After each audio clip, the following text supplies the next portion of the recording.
Vous avez été plus d'une centaine venus communier avec lui sur cette scène devenue mythique. C'est le grand bal!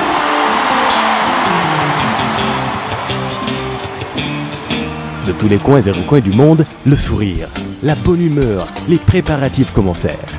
Les tailleurs se mirent à coudre les plus beaux bobos. L'or des bijoutiers reprirent à couler pour le bonheur des belles dames africaines. Vos cris de bonheur et d'exaltation feront monter les décibels. Les solos des guitares électriques se feront plus lancinants, les danseurs tourbillonnant au rythme infernal des tambours africains, tandis que la voix atteindra des octaves jamais égalées.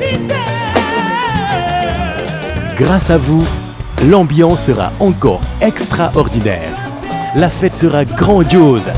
Bougez, tirez, chantez, dansez. Vous, Youssou N'Dour, le Super Étoile et Bercy, c'est déjà 17 ans de bonheur partagé. Merci!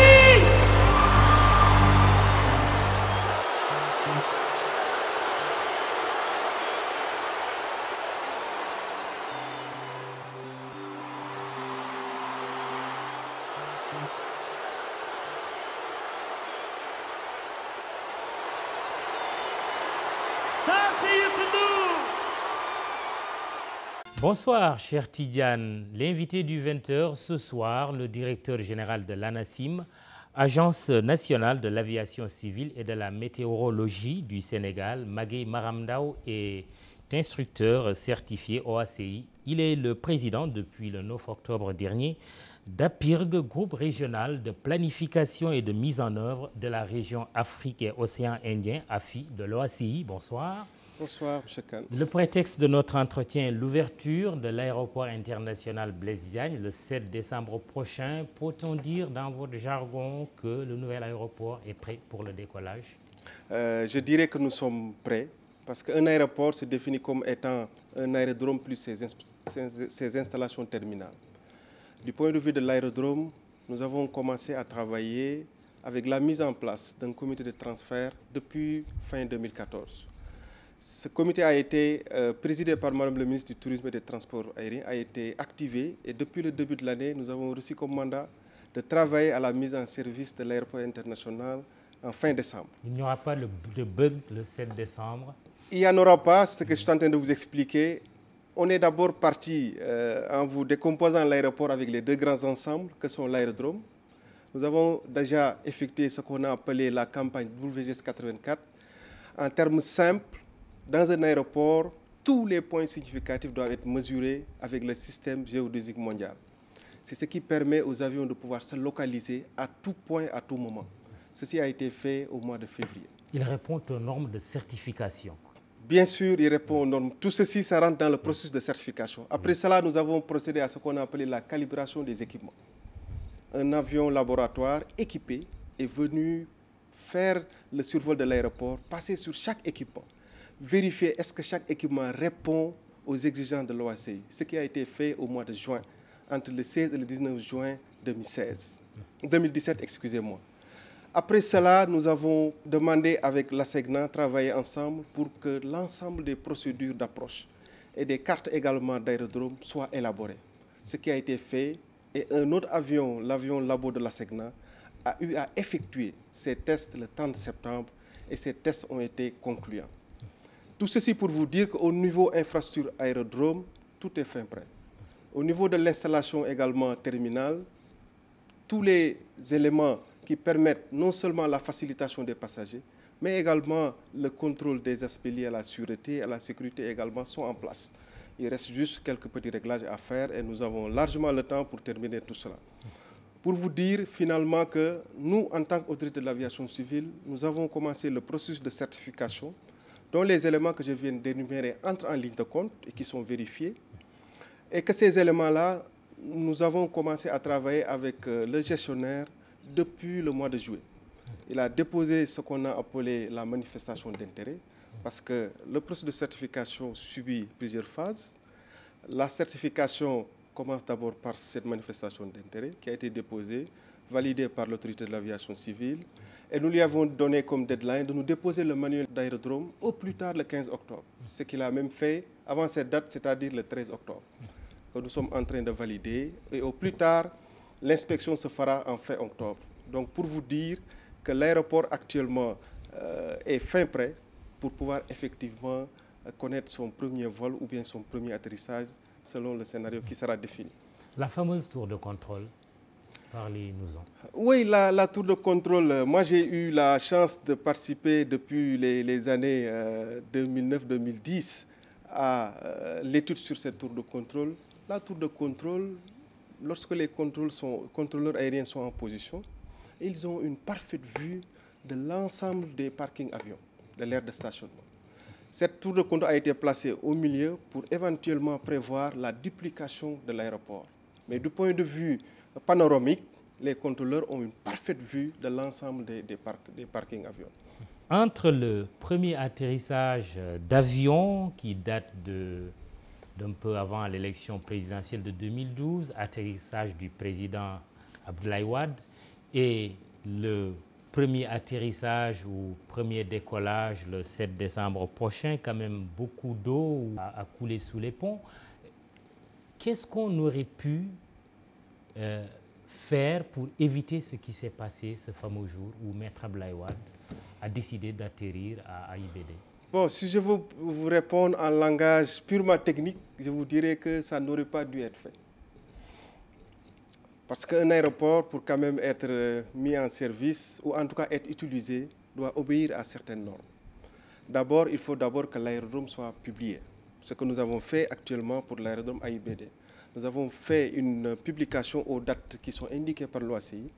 Nous avons fait une publication le 14 septembre et une deuxième le 12 octobre, qui donne non seulement les caractéristiques physiques de l'aéroport aux usagers, mais qui donne également les procédures de vol qui existent. L'aéroport également, dans son fonctionnement, doit avoir ce qu'on appelle un système d'assurance. L'aéroport doit disposer également d'infrastructures homologuées. L'aéroport doit également avoir des contrôleurs aériens. Si ce n'est pas un aéroport où c'est un terrain vague, et je pense qu'AIBD n'est pas le cas, doit également avoir ce qu'on appelle un système pour la gestion effectivement des aéronefs. Tout cela n'existait pas quand le président Wade a décidé d'atterrir. Tout cela, je peux dire, tout cela n'existait pas. C'est la raison pour laquelle j'ai dit, techniquement, cela n'aurait pas dû se faire parce qu'un aéroport obéit pour son exploitation technique à une certaine règle, à certains nombres édictés par l'organisation. Où était l'ANACIM? Vous avez posé une question. C'est anecdotique, mais c'est intéressant. Où était l'ANACIM? Je vais vous répondre, oui. Mamadou, mais laissez-moi quand même vous dire, vous avez posé une question sur la certification. Oui. La certification a deux volets. Nous avons d'abord ce qu'on appelle la conformité des installations, mais également la conformité de l'exploitation technique. Donc, de ce que je viens d'expliquer, il y a ce qu'on appelle une conformité des exploitations approuvées, mais également une conformité par rapport à l'exploitation qui ne pourra être vérifiée que lorsque l'aéroport sera ouvert. Ce qui s'est passé, je pense qu'on ne va pas y revenir, oui. Mais ce que je peux dire, c'est que cela m'a semblé être extrêmement dangereux que quand même une autorité de cette dimension puisse atterrir au niveau de cet aéroport sans pour autant que tout ce que je viens de dire puisse être réuni avant effectivement de pouvoir autoriser cet atterrissage. Bien vrai que l'infrastructure de base existait d'abord, mais l'infrastructure, voilà, oui. L'infrastructure a besoin d'être homologuée pour vérifier est-ce qu'il y a des dysfonctionnements, est-ce qu'il y a des conformités, parce que même le numéro de la piste doit même être vérifié. Parce que même la lettre inscrite sur la piste l'est conformément à une certaine dimension et une certaine norme. Pour vous dire en fait que dans un aéroport, tout ce qui se fait ne se fait jamais au hasard, mais suit des normes bien édictées par l'Organisation de l'aviation civile internationale. Très bien. Le transfert du personnel de l'aéroport Léopold Sédar Senghor à l'aéroport AIBD, est-ce que c'est un personnel qualifié, prêt à l'emploi? Effectivement, c'est une question extrêmement importante parce qu'on change carrément d'environnement de travail. Je vais vous prendre quelques exemples. Je prends les contrôles aériens qui seront à la tour de contrôle. Ils sont obligés effectivement d'être reformés sur l'environnement de AIBD. Ils vont subir des simulations, plusieurs séries de progression et être testés à la fin, même par un testeur extérieur. Donc pour vous dire qu'avant d'aller à Diass, ils seront non seulement formés, mais qualifiés avant d'aller à Diass. Les techniciens également, de la même manière, et il faut se féliciter qu'AIBD a pu anticiper, a fait participer les techniciens de la représentation lors de la conception, mais également lorsqu'il y avait les opérations de recettes au niveau usine et au niveau même de l'installation où beaucoup de techniciens ont pu participer. Donc cela veut dire que pour aller à l'aéroport international Blaise Diagne, il faut être formé, il faut être qualifié et c'est le processus qui est encore en cours et qui sera terminé au plus tard avant fin novembre. Tout est certifié du début à la fin du processus. La certification selon l'OACI, oui, comme je l'ai dit, c'est 2 étapes. Il y a la conformité des installations, ce que nous sommes en train de faire et que nous allons terminer avant la fin du mois d'octobre, au plus tard début novembre. Mais il y a ce qu'on appelle une partie qui est relative à l'application des procédures qui sont définies. Parce que le gestionnaire d'aéroport, pour certifier son aéroport, dépose ce qu'on appelle un dossier de certification. Et dans ce dossier, il y a ce qu'on appelle le manuel d'aérodrome, qui reprend l'ensemble des procédures applicables au niveau de l'aérodrome, y compris, bien entendu, le manuel de gestion de la sécurité, le plan d'urgence et autres. Maintenant, pour parachever la certification, il y aura une certification provisoire qui ne sera que théorique. Il faudrait que l'ensemble des procédures soient appliquées, éprouvées, mises en œuvre après le 7 décembre.